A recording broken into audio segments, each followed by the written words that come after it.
आत्मा की खोज, अनंत शक्ति, आनंद और शांति, ईश्वरीय भक्ति के लिए जुड़े रहें हमारे चैनल से। आपका अपना चैनल गुरु अशोक तिवारी, लाइक और सब्सक्राइब करना ना भूलें। धन्यवाद। जय माता की, जय परशुराम। श्री गणेशाय नमः। तो प्रिय बंधुओं, इस प्रकार से सूर्यपुत्री यमुना ने ताप्ती को श्राप दे दिया कि जाओ तुम नदी बन जाओ, और ताप्ती ने भी यमुना को श्राप दे दिया कि तुम भी नदी बन करके और प्रवाहमान हो।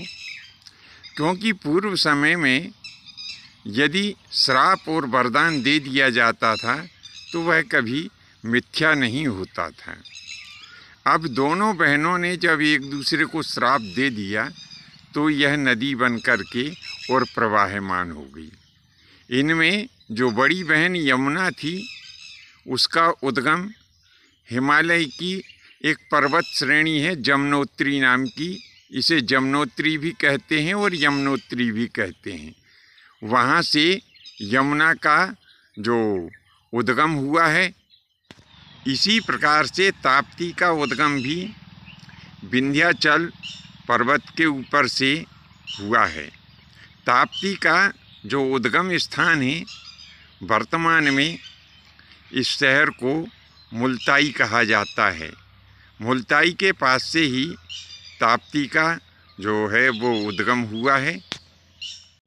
तो इस प्रकार से इन दोनों बहनों ने एक दूसरे को श्राप दिया और यह नदी बन करके प्रवाहमान हो गई।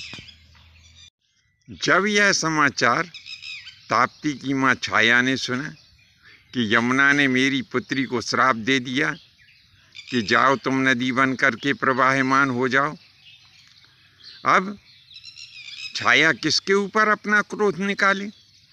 क्यों कि यमुना तो स्वयं भी नदी के रूप में प्रवाहमान हो गई। तो उन्होंने विचार किया कि कोई बात नहीं, अभी यमुना का भाई यम मौजूद है। तब छाया नाना प्रकार से यम को सताने लगी।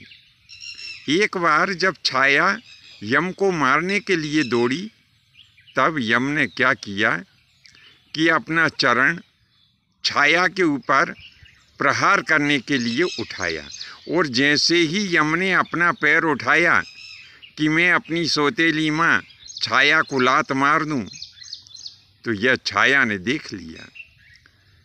छाया बड़ी क्रोधित हुई और उसने यमराज को भी श्राप दे दिया कि जाओ तुमने जो चरण मेरे ऊपर आघात करने के लिए उठाया है, यह तुम्हारा पैर लंगड़ा हो जाए और उसमें कीड़े पड़ जाएं। कुछ समय पश्चात ये सभी घटनाक्रम सूर्य नारायण को जब ज्ञात हुआ तो सूर्य नारायण छाया के ऊपर क्रोधित हुए, क्योंकि वह तो छाया को अपनी पत्नी संज्ञा ही समझ रहे थे। तब सूर्य नारायण कहने लगे कि हे प्रिय, तुम्हें अपनी संतानों के साथ में इस प्रकार का पक्षपात नहीं करना चाहिए। तुम्हें सभी संतानों का लालन पालन समान रूप से करना चाहिए। सभी के ऊपर समान रूप से अपना स्नेह रखना चाहिए। तब यमराज कहने लगे कि पिताश्री, यह दुष्टा मेरी माँ नहीं है, यह मेरी माँ की छाया है। इसीलिए यह पक्षपात करते हुए मुझे ताड़ित करती है। जब यमराज ने इस रहस्य को उजागर किया तब सूर्य नारायण को बड़ा ही दुख हुआ और उन्होंने यमुना और ताप्ती को वरदान दिया है। यमुना को वरदान दिया कि मैं तुम्हें आशीर्वाद देता हूँ कि तुम्हारा जल गंगा के समान पवित्र और पाप को नाश करने वाला होगा। भारत भूमि में तुम्हारा और गंगा का मिलन जब प्रयागराज के पास में हो जाएगा तो तुम भी गंगा के रूप में ही हो जाओगी।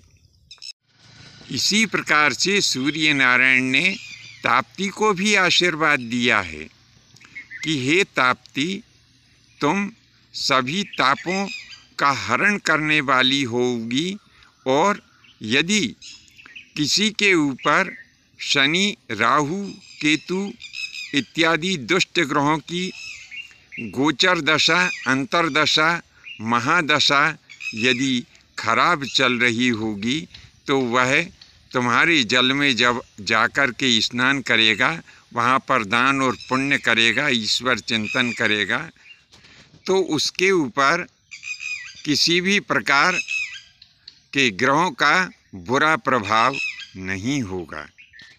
जो तुम्हारी सेवा, अर्चन और पूजा करेगा, उसके सभी दुष्ट ग्रह शांत हो जाएंगे।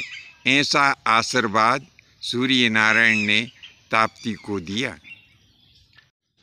सूर्य नारायण ने यमराज को भी आशीर्वाद दिया कि बेटा, मेरे वरदान के प्रभाव से तुम आने वाले समय में लोकपाल के रूप में पूजित होगे।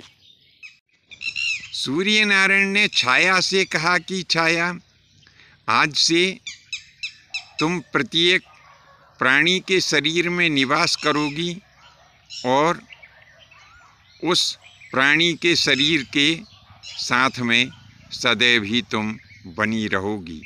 ऐसा सबको आशीर्वाद देकर सूर्य नारायण अपने जो ससुर महाराज दक्ष प्रजापति थे उनके पास में चले गए। बंधुओं, यह कथा आपको कैसी लगी नीचे कमेंट्स बॉक्स में लिखें। आज के लिए बस इतना ही। शेष फिर कभी नए विषय के साथ में आपकी सेवा में उपस्थित होंगे। तब तक के लिए आज्ञा दीजिए। धन्यवाद। जय माता की, जय परशुराम जी की।